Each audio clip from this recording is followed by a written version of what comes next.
لہذا اللہ تبارک و تعالیٰ فرما رہے ما کان اللہ لیذر المؤمنین علی ما انتم علیہ حتی یمیز الخبیث من الطیب، کہ اللہ تبارک و تعالیٰ کی یہ شان نہیں کہ اللہ تبارک و تعالیٰ مومنین کو اس حال پر چھوڑ دے جس حال پر وہ ہیں، یہاں تک کہ پاک کو ناپاک سے جدا کر دے۔ اللہ تبارک و تعالیٰ یہ مصیبت اس لیے بھیجتے ہیں تاکہ ایمان اور اخلاص والا پتہ چل جائے اور نفاق والا پتہ چل جائے۔ اور اللہ تبارک و تعالیٰ وما کان اللہ لیطلعکم علی الغیب ولکن اللہ یجتبی من رسلہ من یشاء، لیکن اللہ کی یہ بھی شان نہیں ہے کہ اللہ تمہیں غیب کے علوم دے دے، اللہ تبارک و تعالیٰ تمہیں غیب پر اطلاع دے دے اور ہر کو بتا دے، ہر کسی کو اس بات کی نشانی بتا دے کہ یہ ایمان والا ہے، یہ کفر والا ہے۔ اللہ تبارک و تعالیٰ اپنے رسولوں میں سے کسی بازے کو چنتے ہیں اور اس کو بتاتے ہیں غیب کی باتیں، ہر کسی پر غیب کھلتا بھی نہیں ہے۔ لہٰذا یہ اللہ فرما رہے ہیں کہ دیکھو ایمان والوں کی صفوں میں منافقین ہمیشہ موجود رہیں گے،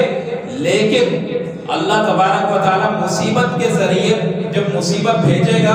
تو اخلاص والوں کو پتہ چل جائے گا کہ کون اخلاص والا ہے، کون ہمارا ساتھی ہے اور کون نفاق والا ہے، نشانیوں کے ذریعے کہ جو مصیبت میں ثابت قدم رہے گا وہ ایمان والا، جو پیچھے ہٹ جائے گا وہ نفاق والا۔ نشانی کے ذریعے اللہ تبارک و تعالیٰ فرما رہے ہیں کہ میں اہل ایمان کی اور اہل نفاق کی پہچان اور شناخت کراتا رہوں گا۔ باقی میں یہ نہیں کروں گا کہ تمہیں غیب کا علم دے دوں، میں یہ نہیں کروں گا کہ تمہیں غیب کا علم دے دوں۔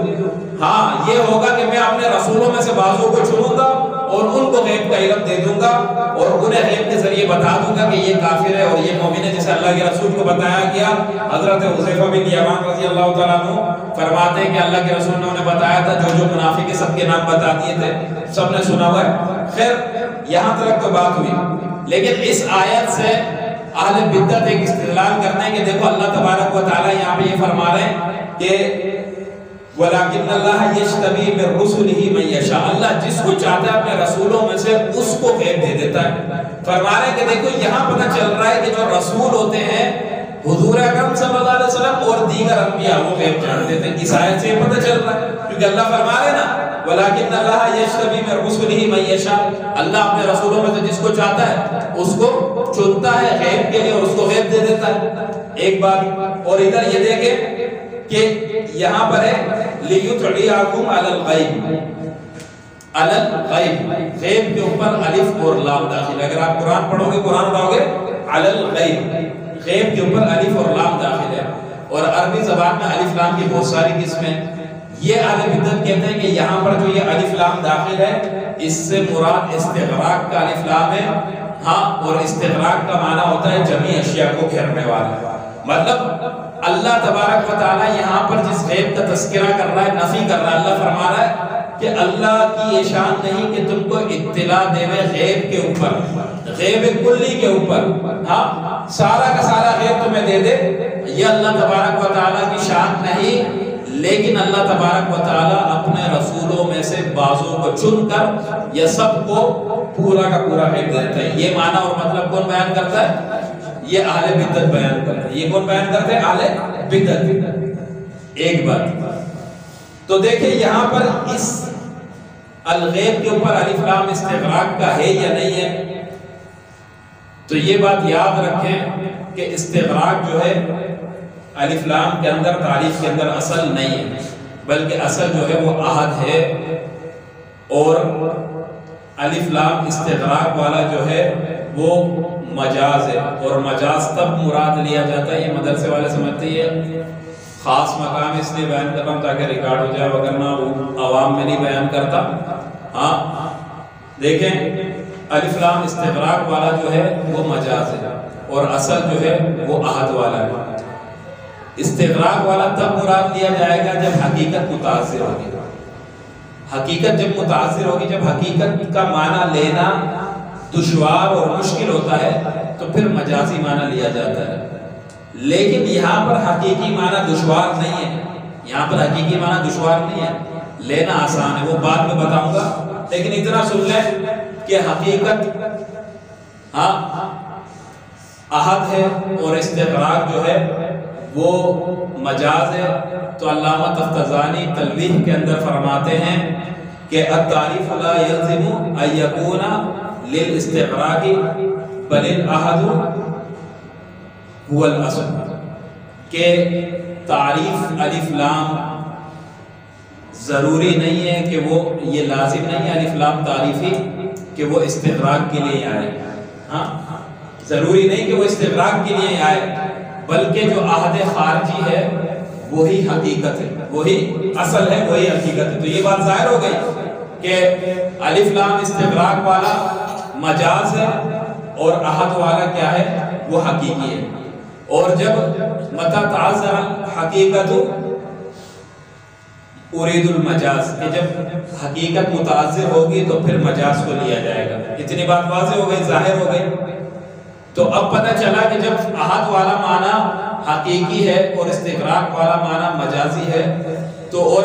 حقیقت اس مقام پر متعذر بھی نہیں ہے، تو حقیقت کو چھوڑ کر مجازی معنی کیوں لے ہوئے،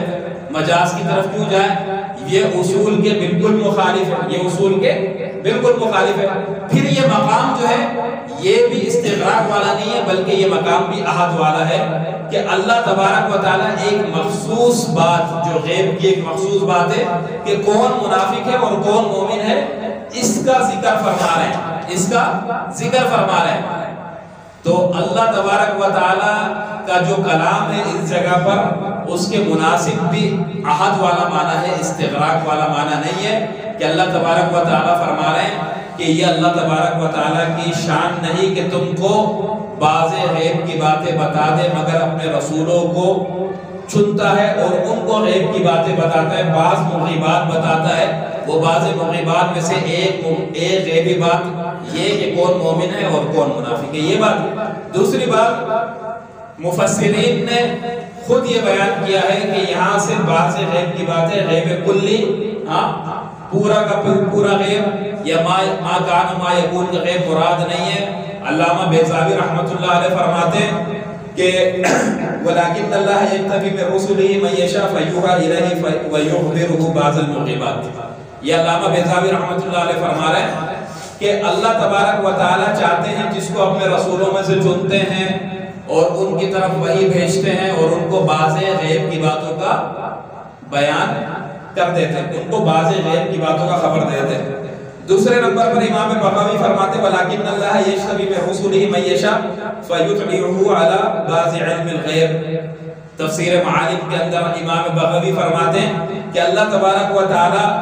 اپنے رسولوں میں سے رسولوں کو چنتے ہیں اور ان کو بعض غیب کے علوم کی اطلاع دے دیتے ہیں.